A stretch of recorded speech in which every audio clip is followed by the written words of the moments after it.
ఆయన ద్వారా దేవుడు మనకు ఇచ్చే సందేశం మనం విని దాన్ని అనుసరించున్నాము. తర్వాత మరి గంగం దావగాని గారు యాడికి అనంతపురం జిల్లా నుండి వచ్చారు.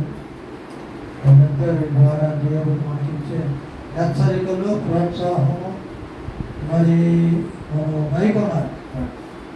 ఎలా ఏం చెబుతున్నాడు పరిశుద్ధాత్మ దేవుడు అనేది గ్రహించాలి. ముఖ్యంగా ప్రేమ గల తండ్రి, పరిశుద్ధుల దేవ, మీ ప్రేమ కృప కనికరములను పొంది ఉన్నాను. ఈ నూతన దినమును మాకు ఇచ్చినందులపై స్తోత్రములు. దేవా, ఈ యొక్క చివరి దినములలో ఉన్నాము అయ్యా. ఈ యొక్క సంవత్సరం ఆఖరి దినాలు, అంచె దినాలు, అపాయకరమైన దినములలో ఉన్నాము కనుక తండ్రి, మీరు మమ్మలను మీ కృప ద్వారా భద్రపరుచుతున్నట్లుము. ఇదిగో నాయన, మా యొక్క ప్రియులను మా మధ్యలోనికి మీరు నడిపించారు. వారి ద్వారా మీరు మాతో మాట్లాడండి. మీరు మాట్లాడే ప్రతి మాట అది జీవవాక్కు కనుక నాయన, జీవవాక్కులను పొంది ఆ జీవవాక్కులను అనుసరించి నడుచుటకు మాకు కావలసినటువంటి ప్రోత్సాహము, ఆయన హెచ్చరికలు, ఆయన దిద్దుబాటు మీరు మాకు అనుగ్రహించమని మీ దయగలిగిన హస్తములకు ఈ కూడికను అప్పగించుకుంటున్నాం. దేవా, మరి అశోకుడు అనవసరాన్ని ప్రేమించి ఇచ్చిన మరి బిడ్డ పడకాయ వందనాలు, ఎవలేని పడకాయ వందనాలు. మరియు ఆయన మరి ఆ బిడ్డను కూడా మరి 3వ సంవత్సరంలో ప్రవేశించి ఉండగా ఆయన మీరే ఆ బిడ్డకు కావలసినటువంటి దేవునిలో ఆశీర్వాదం దయచేసి ఆ మాటలు కూడా బిడ్డలను పెంచే విషయాలలో బిడ్డలను ఏ రీతిగా పరిపాలన చేయాలో ఆ మాటలను కూడా దయచేయాలి. విశ్వాసులకు కావలసిన మాటలను మాకు దయచేయాలి. ప్రోత్సాహకరమైన మాటలను మాకు దయచేయాలి.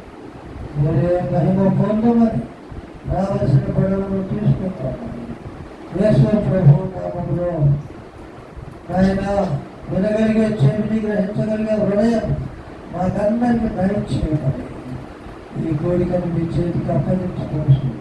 యేసు ప్రభు నామములో స్తుతించి ప్రార్థించి అడిగి వేడుకొనుచున్నాము తండ్రి. ఆమేన్. పరిశుద్ధ గ్రంథమైన బైబిల్లో నుంచి ఆది కాండము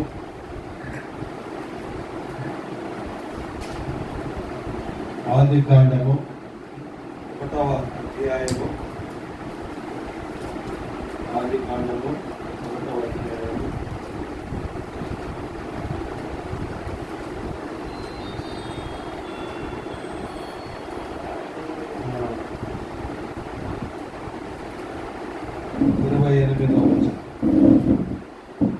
దేవుడు వారిని ఆశీర్వదించాడు. ఎట్లాగా మీరు ఫలించి అభివృద్ధి పొంది విస్తరించి భూమిని నిండించి దానిని లోపరుచుకుని. దేవుడు వారిని ఆశీర్వదించాడు. ఎవరిని ఆశీర్వదించినాడు? ఆదాము వల్ల ఆశీర్వదించాడు. ఏమని ఆశీర్వదించినాడు? మీరు ఫలించి అభివృద్ధి పొందండి. అంటే ఇక్కడ సంతానము అంటే ఆశీర్వాదము అనే పదం అనేది. సంతానం అంటే ఆశీర్వాదం. దేవుడు సంతానం ఇచ్చాడంటే దేవుడు ఆశీర్వదించినాడని అర్థం. సరే, ఈ మాట ప్రకారమే ఈ దినము భూలోకంలో కోట్లాది మంది మానవులు విస్తరించారు. భూమి నిండిపోయింది. భూలోకం సరిపోవడం లేదని చంద్రమండలానికి నివాసానికి ప్రయత్నిస్తూ ఉన్నారు. కానీ అది కుదిరే పని కాదు. ఎందుకంటే దేవుడు భూమిని మానవ నివాస యోగ్యంగా సృజించాడు. మిగతా గ్రహాల్లో నివాస యోగ్యముగా దేవుడు వాటిని చేయలేదు. మానవుడు నివసించడానికి కొన్ని ప్రత్యేకమైన పరిస్థితులు కావాలి. వాతావరణము, నీరు, గాలి ఇలాంటివన్నీ కూడా మరి ఉండాలి. సరే, ఆ విషయం పక్కన పెట్టి ఇక్కడ ఒక మంచి మాట మనం చూస్తాం. ఏంటంటే అభివృద్ధి.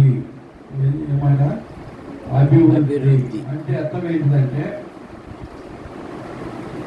మానవుల యొక్క అభివృద్ధి భూలోకంలో జరుగుతుంది.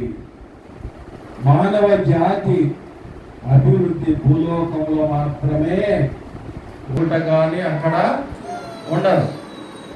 కాబట్టి మనం గ్రహించాల్సిన విషయం ఏంటంటే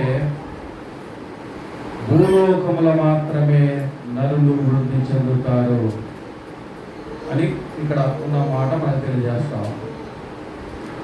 తర్వాత మనందరికి తెలిసిన మాట ఏంటంటే కీర్తనల గ్రంథం 127వ కీర్తనలో 3వ వచనంలో మరి రాయబడిన మాటను చదవండి దయచేసి.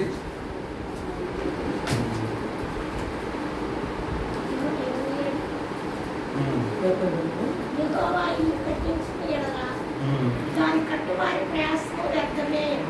యెహోవా పట్టణమును కాపాడని ఎడల దాని కావలి కాయువారు మేలుకొని ఉండుట వ్యర్థమే.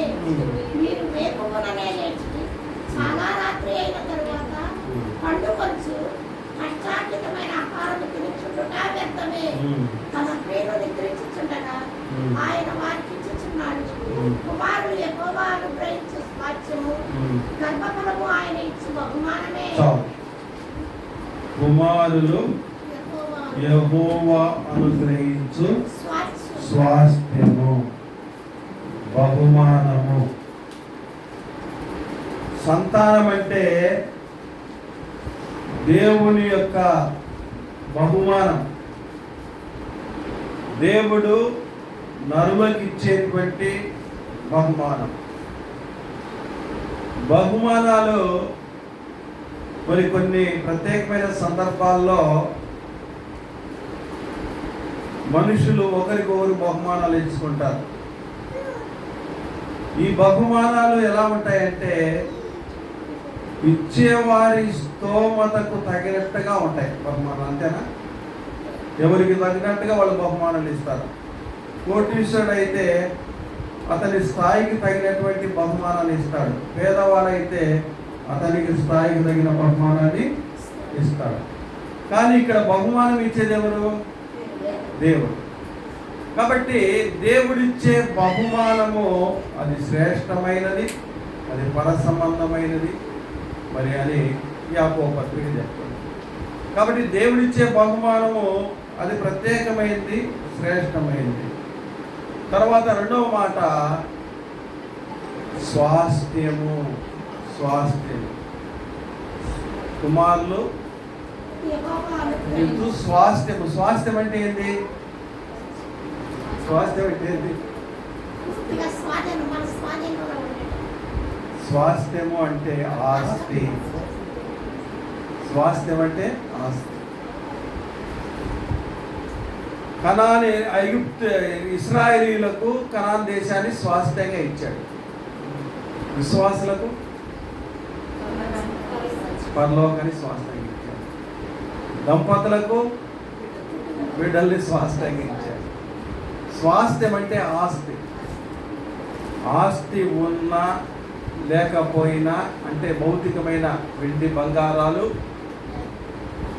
ఆ భూములు, ఫ్లాట్లు, ఇళ్ళు ఉన్నా లేకపోయినా బిడ్డలుంటే అది ఎంతో వారు ఆస్తితో సమానం. ఎందుకంటే బిడ్డలు లేకపోతే లేదా సంతానం లేకపోతే ఒక వయస్సు వచ్చిన తర్వాత వారిలో నైరాశ్యం ఏర్పడదు.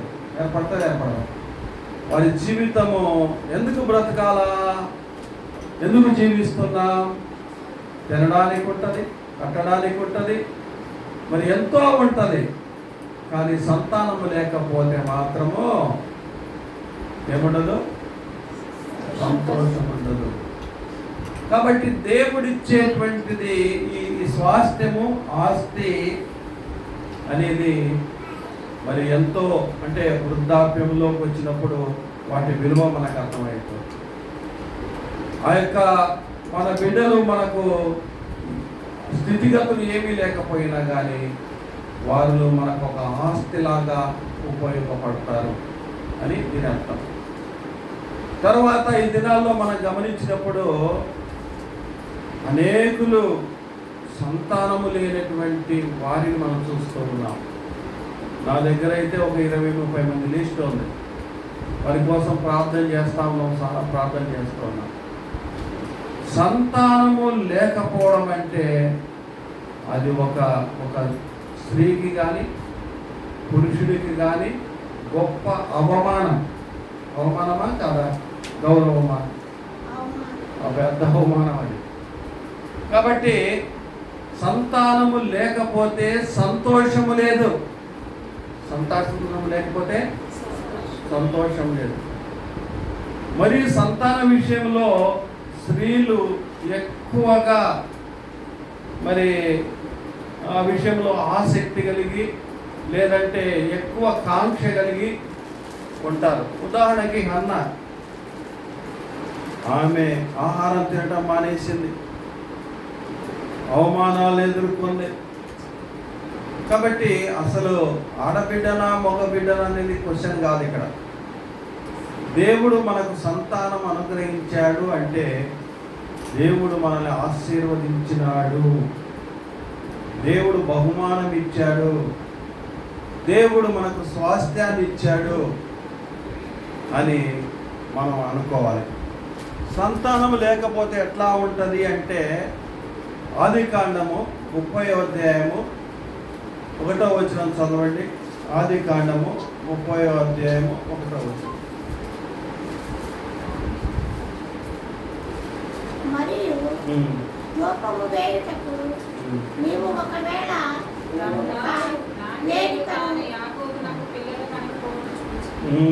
తన అక్కయందు అసూయపడి యాకోబుతో నాకు గర్భఫలము నిమ్ము, లేని ఎడల నేను చచ్చెదనని. నాకు గర్భఫలమును ఇమ్ము, లేని ఎడల నేను చచ్చెదను. ఈ మాట చూడండి ఎట్లా ఉంది. అంటే సంతానం లేకుండా బతికే కంటే చావే నయము అన్నంత మరి విషయంగా ఉంటుంది ఇక్కడ, అంతే కదా. సంతానం లేకపోవడం కంటే బ్రతికి ఏమి లాభం ఈ బ్రతుకు, లేదంటే స్త్రీ యొక్క జీవితానికి అర్థమే లేదు అనేటువంటి ఒక మాటలు మనం లోకంలో వింటాం.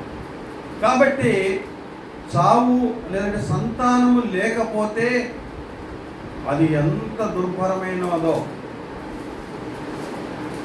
అని మనకి ఈ మాట తెలియజేస్తాం. ఇంకొక మాట ఇక్కడ మనం గమనిస్తే యాకోబు అంటున్నాడు, సంతానం ఇవ్వడానికి నేను దేవునికి ప్రతిగా ఉన్నానా అంటున్నాడు. ఏమంటున్నాడు? దేవుడికి ప్రతిగా ఉన్నాను అంటే దేవుడు మాత్రమే సంతానం ఇవ్వగలని దీని అర్థం.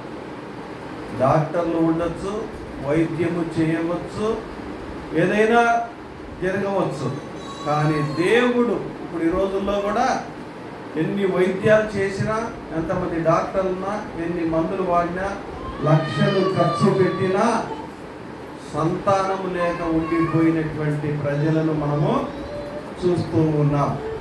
కాబట్టి సంతానమును ఇవ్వవలసిన వాడు దేవుడే. గర్భమును మూసెను, తెరిచెను అనే పదాలు బైబిల్లో మనం చూస్తాం. సరే, కాబట్టి సంతానము లేకపోవడం అంటే చచ్చిన దానితో సమానమైన విషయం అని ఆదికాండములోనే 15వ అధ్యాయంలో చదవండి దయచేసి. 1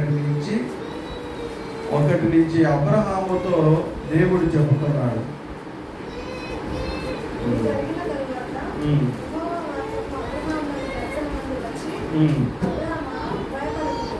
అబ్రహాం భయపడకుము, నేను నీకు కేడమును నీ బహుమానము అత్యధికమవును. ఇంకా చదువు. అందుకు అబ్రహాము, ప్రభువైన యెహోవా నువ్వు నాకేమిచ్చిననేమి, నేను సంతానం లేని వారనై కోరుచున్నానే. ఒక విషయం, నువ్వు ఏమిస్తే లాభం? పశువులు ఉన్నాయి, పని మనుషులు ఉన్నారు, మరి ఆస్తులు కోకొలలుగా ఉన్నాయి, కానీ ఏం లేదు అబ్రాహాముకు? సంతానం లేదు. సంతానం లేదని ఏం లేదు. నువ్వు నాకు ఏమిచ్చినా ఏమి లాభం అంటే, సంతానం లేకపోతే ఈ యొక్క ఆస్తుల వల్ల లాభమేమీ లేదు, అనగా సంతోషమేమీ లేదు. సంతానం లేకపోతే వారసుడు లేడు. సంతానం లేకపోతే కింద అంటున్నాడు అప్పుడు, ఈ ఎలియాజరే కదా ఇక నా ఆస్తికి కర్త. అంటే ఇక నేను ఎవరి కోసం సంపాదించాలి, ఎవరి కోసం బ్రతకాలి, ఎందుకోసం నేను ఈ పనులు చేయాలి అనే మనస్సు వాళ్ళకు కలుగుతుంది. అబ్రహాంలో కూడా మరి అలాంటి నైరాశ్యము ఒక దశలో ఏర్పడింది. సరే, దేవుడు వారిని కనికరించాడు, కరుణించాడు, చాలా సంతోషం. కాబట్టి సంతానము అనగా ఆశీర్వాదము, దేవుని బహుమానము, స్వాస్థ్యము. సంతానము లేకపోవటంలో ఆనందము లేదు. సంతానము లేని వాళ్ళకు ఏమి ఉన్నా ఏమీ లేనట్టే. మరి బిడ్డలు ఉంటే, సంతానం ఉంటే ఏమి లేకున్నా అన్నీ ఉన్నట్టే అనే సంగతిని మనకి ఇక్కడ తెలుస్తూ ఉంది. తదుపరి ఈ సంతానం విషయంలో మనం గమనించాల్సిన విషయం ఏంటంటే, న్యాయాధిపతుల గ్రంథంలో 13వ అధ్యాయం 8వ వచనంలో మనం గమనిస్తే, సంసోను యొక్క తల్లిదండ్రులు ప్రార్థన చేస్తున్నారట. ఏమని ప్రార్థన చేస్తున్నారో చదవండి. నా ప్రభువా, నీవు పంపిన దైవజనుడు మరలా మా యొద్దకు వచ్చి పుట్టబోవు ఆ బిడ్డకు మేము ఏమేమి చేయవలెనో దానిని మాకు నేర్పుము. చాలు. పుట్టబోవు బిడ్డకు అంటే సంతానము కలగక మునిపే, అప్పటికి ఆమె గర్భవతి కూడా కాదు. గర్భవతి కాదు, కానీ కేవలము దేవుని యొక్క మాట మాత్రం, వాగ్దానం మాత్రం మనకి అందింది. ఈ మాటను బట్టి వాళ్ళు నమ్మారు. నమ్మి మేము పుట్టబోవు బిడ్డకు ఏమి చేయవలెను. ఈ పదంలో చాలా అర్థం ఉంది. అంటే ఈ బిడ్డ ఎడల నీ ప్రణాళిక ఏమిటి, ఈ బిడ్డ ఎడల నీ ఉద్దేశం ఏమిటి, ఈ బిడ్డ ఎడల నీ సంకల్పం ఏమిటి అనేది ఇక్కడ అంతర్గతమైనటువంటి మాట. మనందరి ఎడల కూడా దేవునికి ఒక ఉద్దేశము, ఒక ప్రణాళిక.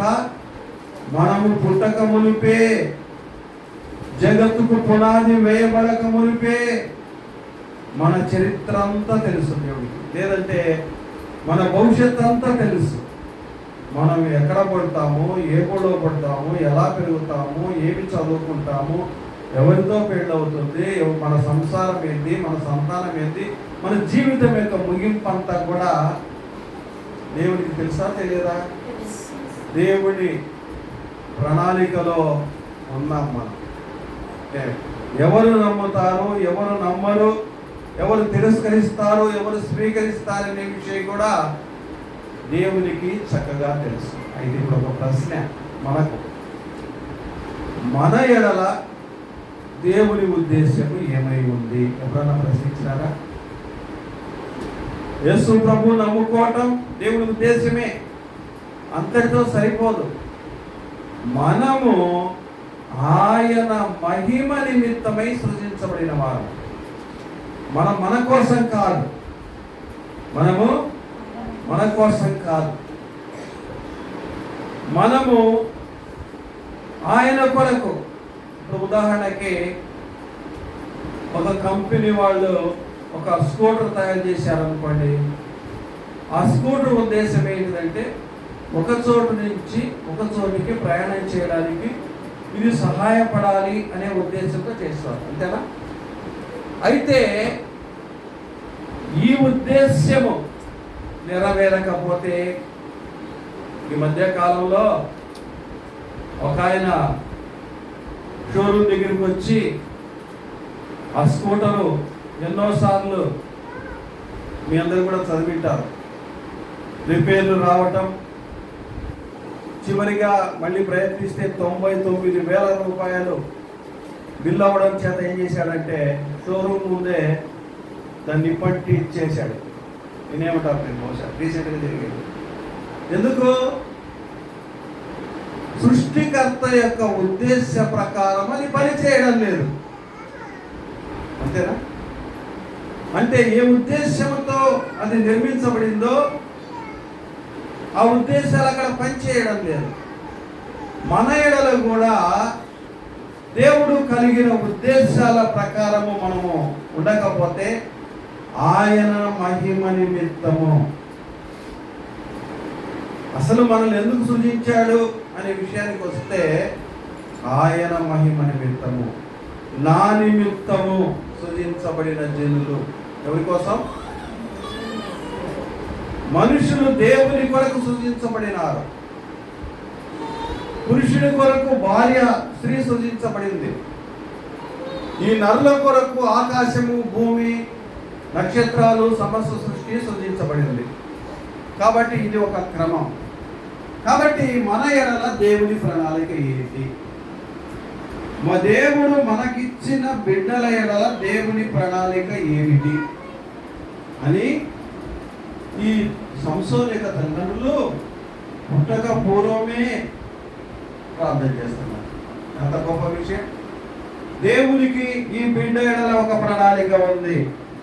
ఈరోజు అశోకు అగస్సాలను ప్రేమించి దేవుడు ఒక సంతానాన్ని ఇచ్చాడు, మరి ఒక సంతానాన్ని కూడా ఇవ్వబోతూ ఉన్నాడు. మనం కూడా పిల్లలను కలిగి ఉన్నాం.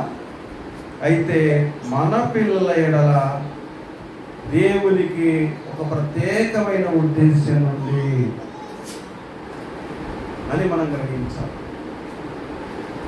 అయితే మనం ఏం చేస్తామంటే మన పిల్లల్ని మన ఉద్దేశాల కొరకు పెంచుకోవడానికి ప్రయత్నిస్తాం.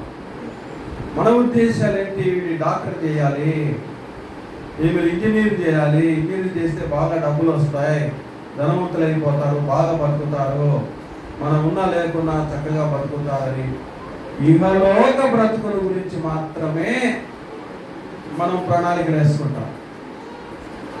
అయితే అది మంచిదే కావచ్చు, కానీ దేవుడి ఉద్దేశం ఏంటిదంటే చూడండి, నిర్గమాకాండము 2వ అధ్యాయము 9వ వచనం.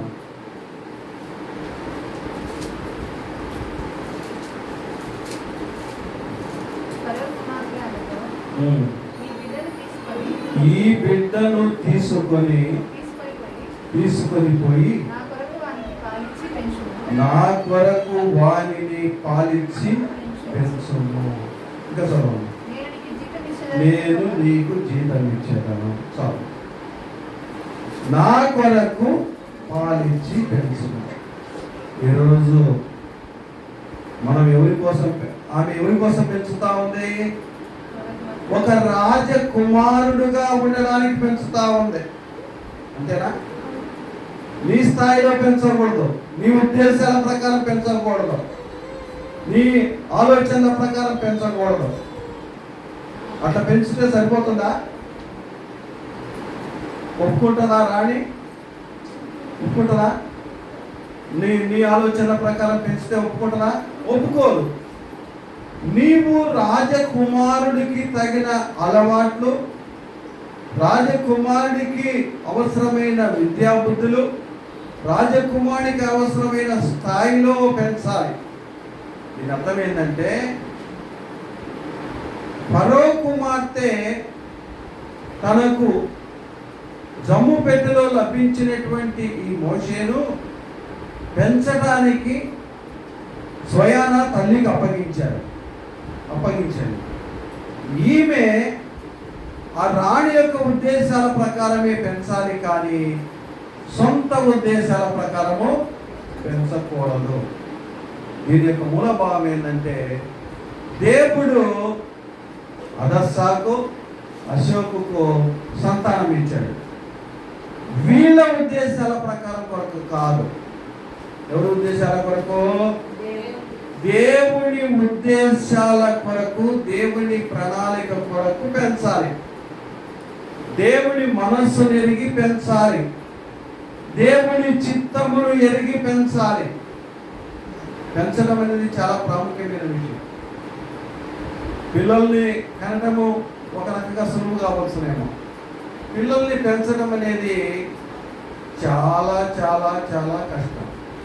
అది తల్లులైన వారికి, మరి ముఖ్యంగా పిల్లలు పెద్దగా ఎదుగుతూ ఉన్నప్పుడు వారు ఎదుర్కొనే పరిస్థితులు, సమస్యలు వాళ్ళకి మాత్రమే అర్థమైతే తప్ప మిగతా వాళ్ళకి మరి అర్థం కాకపోవచ్చు.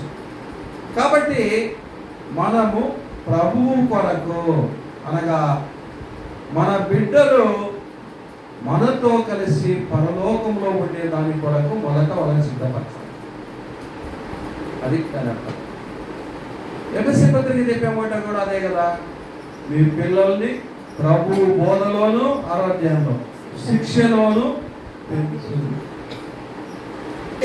ప్రభువు బోధలోను, శిక్షలోను పెంచుతుంది. ఆ తర్వాత మరి మనము అనుకున్నట్టుగా మన ఉద్దేశాలు చదివించడం కానీ, గొప్పవారిని చేయడం కానీ, మొదట నా రాజ్యాన్ని, నా నీతిని వెనుకుడి అని యేసు ప్రభు చెప్పాడు. కాబట్టి ప్రతి విషయంలో కూడా యేసు ప్రభువుకే మనము ప్రాధాన్యత ఇవ్వాలి. మీరు ఏమి చేసినను, భోజనము చేసినను, పానము చేసినను ఆయన పేరిట చేయుడి. కాబట్టి ప్రతి విషయంలో కూడా ఆయన పేరిట మనం చేయాలి. కాబట్టి పిల్లల్ని పెంచే విషయంలో మనము చాలా చాలా జాగ్రత్తగా తీసుకోవాలి. మరి ముఖ్యంగా ప్రభువు దయలో, ప్రభువు బోధలో వారిని పెంచాలి. దేవుని యొక్క వాక్యమందు పరలోకానికి వారసులుగా ఉండేదానికి. ఈ యొక్క మోషే తల్లి పెంచింది ఆమె దగ్గర ఉండడానిక? రాజకుమారుడుగా తిరిగి అప్పగించాల్సిందే. ఇప్పుడు ఈరోజు మనకిచ్చిన ఈ పిల్లలు అంటే సంతానం అంటే దేవుడు మనకిచ్చిన ఒక బాధ్యత.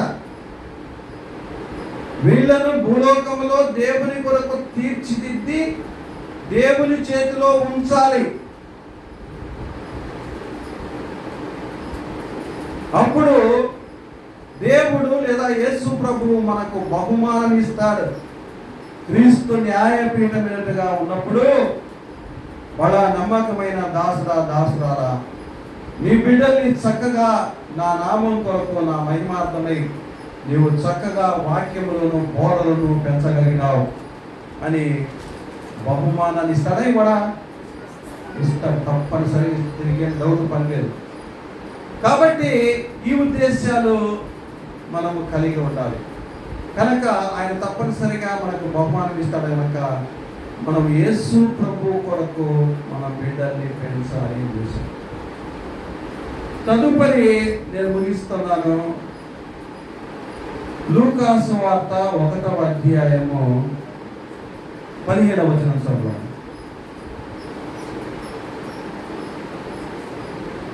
లూకా 1:15.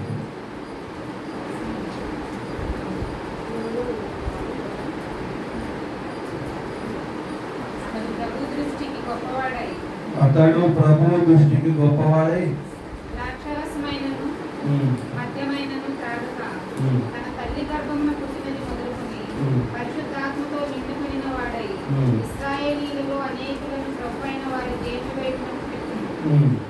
మరియు అతడు తండ్రుల హృదయములను పిల్లల తట్టునకును, అవిధేయులను నీతిమంతుల జ్ఞానం అనుసరించుటకు చెప్పి ప్రభు కొరకు ఆయుత్తపడి ఉన్న ప్రజలను సిద్ధపరచుటకై ఏలియా యొక్క ఆత్మయు శక్తియు గలవాడై ఆయనకు ముందుగా వెళ్ళును కనుక నీకు సంతోషమును మహా ఆనందమును కలుగును.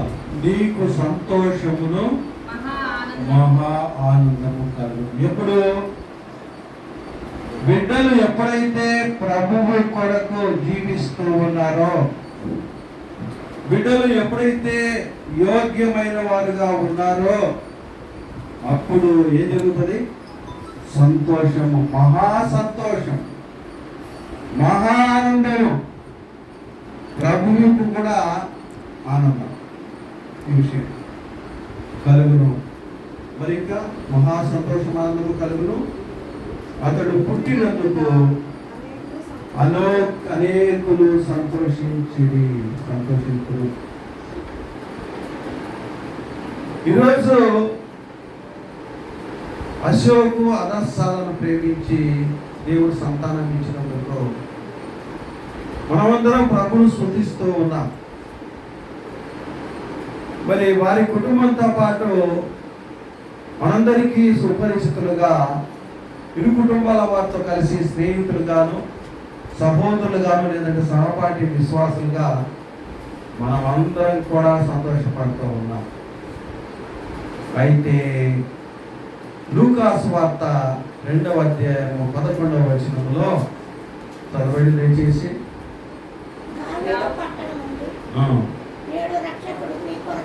పుట్టి ఉన్నాడు,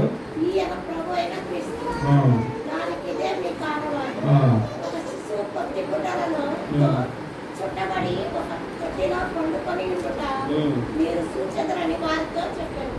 వెంటనే పరలోక సైన్య సమూహము ఆ దూతతో కూడా నుండి సర్వోన్నతమైన స్థలములలో దేవునికి మహిమయు ఆయనకి ఇష్టమైన మనుషులకు భూమి మీద సమాధానము కలుగును గాక అని దేవుని స్తోత్రం చేయించు. ఆయనకు సర్వోన్నత స్థలముల్లో దేవునికి మహిమ, ఆయనకి ఇష్టమైన వారికి సమాధానం. యేసు ప్రభు జన్మించినప్పుడు లోకము సంతోషపడతా ఉంది. క్రిస్మస్ నెల, దీన్ని డిసెంబర్ నెల అనే క్రిస్మస్ నెల అంటారు. క్రిస్మస్ నెలలో అందరూ కూడా చాలా సంతోషంగా ఉంటారు. ఒకసారి యోహాను గారు చెప్పాడు మాట, ఎవరు సంతోషపడతారంటే లోకమంతా సంతోషిస్తున్నారు. ఎట్లా సంతోషిస్తారయ్యా లోకమంతా అంటే, ఆయన ఇచ్చిన వివరణ ఏంటంటే, లోకంలో మరి క్రైస్తవాల క్రిస్మస్ రాగానే మరి చక్కగా సంతోషంతో క్రైస్తవులు జరుపుకోవడానికి అనేక రకాలైనటువంటి వస్తువులు కొనుగోలు చేస్తారు. దీనివల్ల వ్యాపారస్తులు కూడా క్రిస్మస్ నెల వచ్చిందిరా, మంచి వ్యాపారం జరుగుతుంది అని సంతోషపడతారు. కాబట్టి లోకమంతా సంతోషం. ఇక్కడ మనం గమనించాల్సిన సంగతి ఏంటంటే, యేసు ప్రభు నమ్మినందుకు, యేసు ప్రభు భూమికి వచ్చిన వల్ల మనందరికీ సంతోషం. ఆయన రాకపోతే అసలు కుమారుడు అంటేనే యేసు ప్రభుని అర్థం. ఇప్పుడు అశోకు అదస్సాలకు ఆమె కుమార్తె, కానీ సర్వ మానవాళికి యేసు ప్రభు కుమారుడు. అది ఫ్రెండ్స్, అందరికీ కుమారుడే, మీకు మాకు కదా. మనకు కుమారుడు అనుగ్రహించబడెను, చూసారా. కాబట్టి యేసు ప్రభు యొక్క జన్మ మనందరికీ అత్యంత ఆనందము, అత్యంత సంతోషం. ఎందుకంటే మన స్థితిని మార్చిన వాడు. పాపముల చేతను అపరాధముల చేతను మనం చనిపోయి దేవునితో సహవాసం లేక ఆయనకు విరోధులంగాను నిత్య నరకానికి పాత్రులుగా ఉండగా ఆయన ఈ లోకంలోకి వచ్చి సిలువలో తాను బలియాగం చేసుకొని దేవునికి మనకును సమాధానమును కలిపినవాడు. ఈరోజు దేవునితో మనకు సమాధానం ఉందా? ప్రశ్న. యేసు ప్రభు వచ్చిన ఉద్దేశం అదే. మరణ ఛాయలో ఉన్న వారికి వెలిగించుటకు వచ్చిన వాడు ఆయన. మనమందరం మరణపుని యొక్క నీడలో ఉన్న వారమే. దేవునితో సమాధానం ఉందా అంటే దేవునితో నీకు సంబంధము ఉందా? యేసు ప్రభు ద్వారా నువ్వు దేవునితో మాట్లాడుతున్నావా? యేసు ప్రభు నీతో మాట్లాడుతున్నాడా? ఒక సంబంధం ఉందంటే ఎట్లా?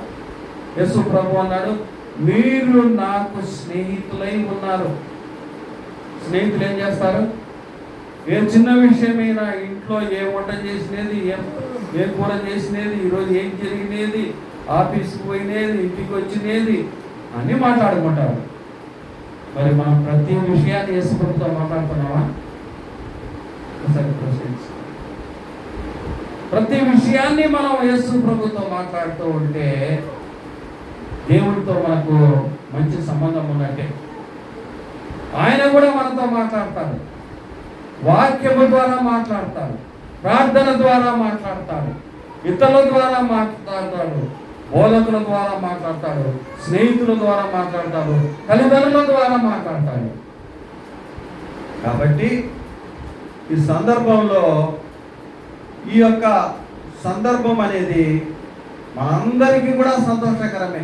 వ్యక్తిగతంగాను సామూహికంగా కూడా ఈ లోకమంతటికి సంతోషకరమైన విషయము ఈ యొక్క కుమారుడు అనే మాట లేదా సంతానము అనే మాట. అట్టి కృప మనందరికీ ప్రభువు దయచేయును.